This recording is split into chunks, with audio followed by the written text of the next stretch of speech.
Como morrem as democracias? E mais do que isso, por que morrem as democracias? Hoje eu quero falar sobre esse livro aí, Como Morrem as Democracias, que está entre os mais vendidos no Brasil atualmente. É de autoria do Steven Levitsky e do Daniel Ziblatt. Além desse livro, o Steven Levitsky deu uma palestra também na Fundação do Fernando Henrique Cardoso. Ele fala sobre esse livro e faz um bom resumo do que está na obra. Eu vou deixar para vocês aqui embaixo o link para quem quiser comprar o livro e também para quem quiser assistir a palestra que ele deu no Instituto FHC.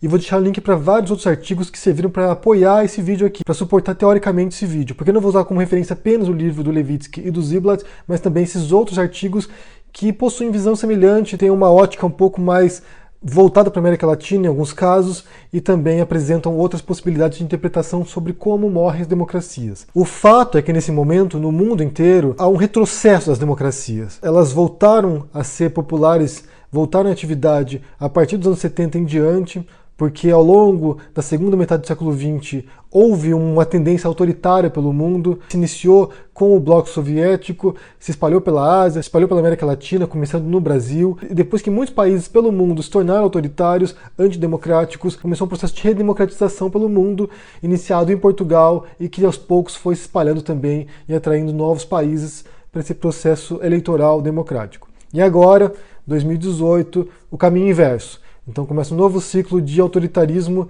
de antidemocracia pelo mundo, incluindo em países europeus também, não apenas em países em desenvolvimento, não apenas em países mais atrasados, mas também em democracias que eram sólidas, que estão começando a ruir. Mesmo nos Estados Unidos também, que é a mais antiga democracia moderna, que também está passando por um processo antidemocrático agora. Três desses países que são como exemplo, que servem como exemplo, é a Rússia do Putin, que teve um momento ali que foi mais ou menos democrático, e depois começou esse processo de desdemocratização. Na América Latina tem a Venezuela do Hugo Chávez, que agora está com Maduro. E na Europa você tem mais dois exemplos, que é a Turquia, com o Erdogan, e na Hungria, com o Orbán. Então é um processo que está ocorrendo no mundo inteiro, e que agora, no Brasil, nesse momento, amanhã as pessoas vão votar, e provavelmente elegerão um autoritário, um governante autoritário que pode pôr um fim à democracia brasileira. O que esse livro do Levitsky e do Ziblatt defendem é que as democracias hoje, atualmente, elas não morrem com golpes de Estado, sabe, com exércitos invadindo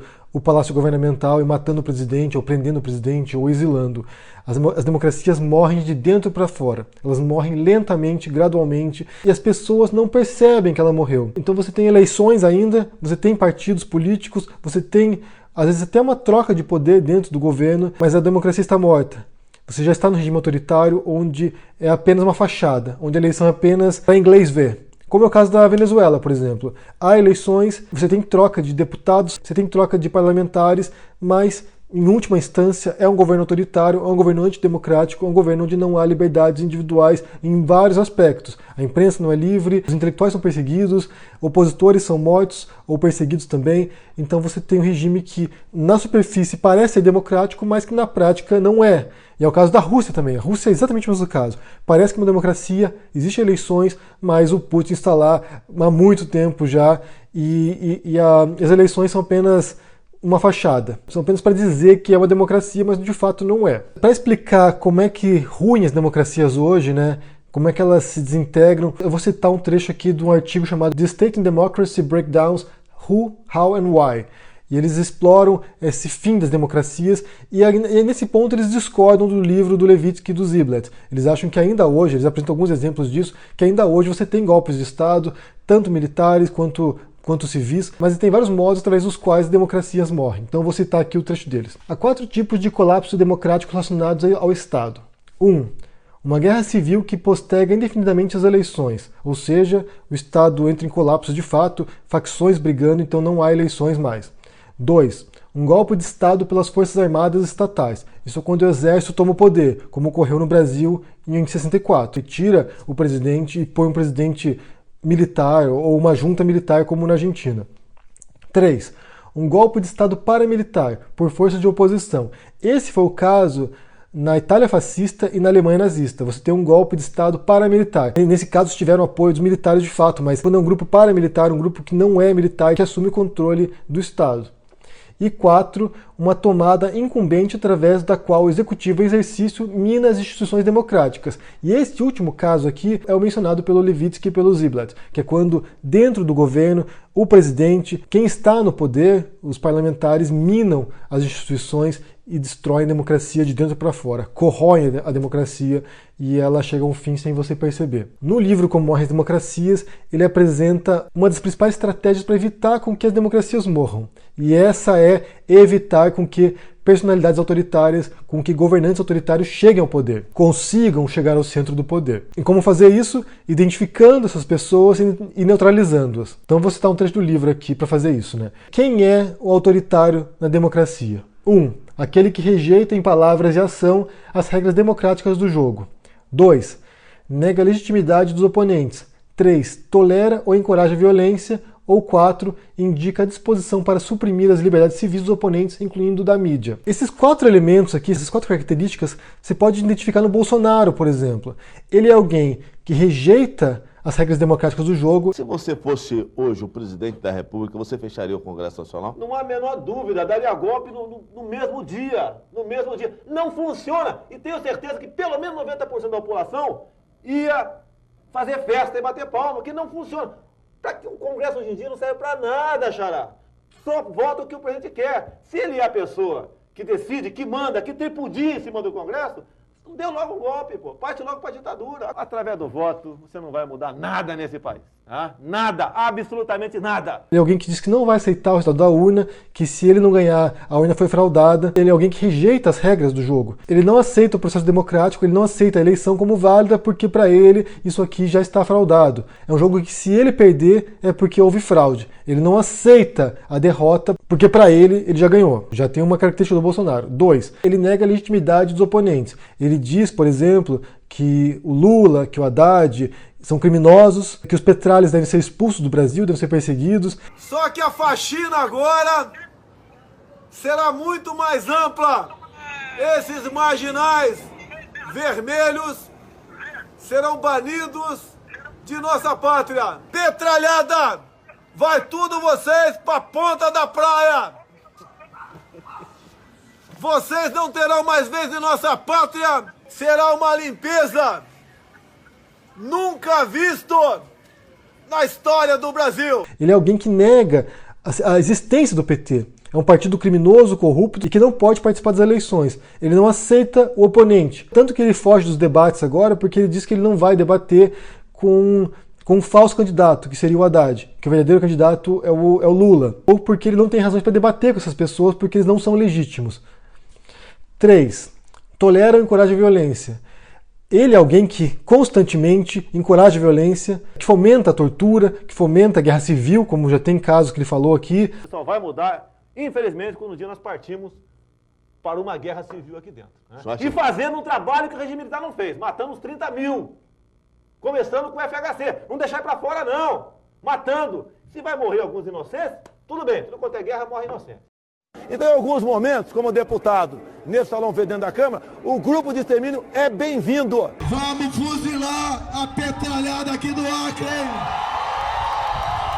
Vou botar esses picareta pra correr do Acre.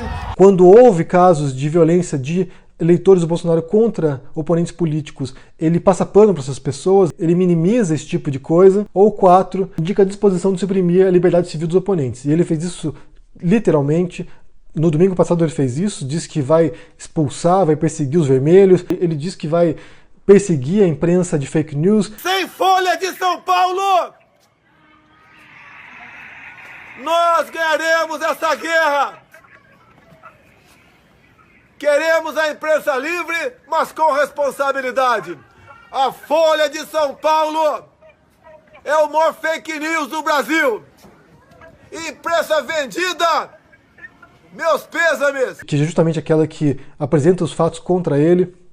Então você tem alguém que possui todas as características indicadas, e os autores do livro eles falam assim, olha, mesmo se o candidato tiver uma dessas características, já é algo para prestar atenção e tomar cuidado. E nesse caso tem um candidato que tem todas as características. Ou seja, é muito preocupante, porque a gente está pondo no poder alguém que tem um perfil bastante autoritário e não se esconde isso, e não oculta isso. E uma coisa que os autores falam também no livro é que você não pode subestimar o que as pessoas dizem. Eles dizem que há muitos casos de ditadores ou de governos autoritários que eles começam democráticos e gradualmente vão se tornando autoritários. Que foi o caso do Hugo Chávez, por exemplo. O Hugo Chávez começou democrático, não falava absurdos ou muitos absurdos, e aos poucos foi se tornando mais autoritário. Quando o candidato começa autoritário já, não há motivos nenhum para duvidar que ele vai ser autoritário quando chegar ao poder. E outros modos que a democracia possui para poder controlar esse tipo de governo autoritário e repressivo que vai destruir a democracia é o que eles chamam de freios e contrapesos, que são os mecanismos criados para controlar o abuso do poder. Então na democracia você tem a Constituição, que tem as regras democráticas do jogo democrático, né, o que pode ser feito, o que não pode ser feito, e além disso você tem também as normas implícitas do jogo democrático, aquilo que você sabe sem precisar escrever isso, que basicamente é aquilo ali, olha, nem tudo que é legal é moral. Às vezes está na lei, às vezes está na Constituição, mas você não deve abusar disso, você não deve ultrapassar os limites. E duas dessas normas implícitas são tolerância mútua, ou seja, você aceita o seu oponente como legítimo.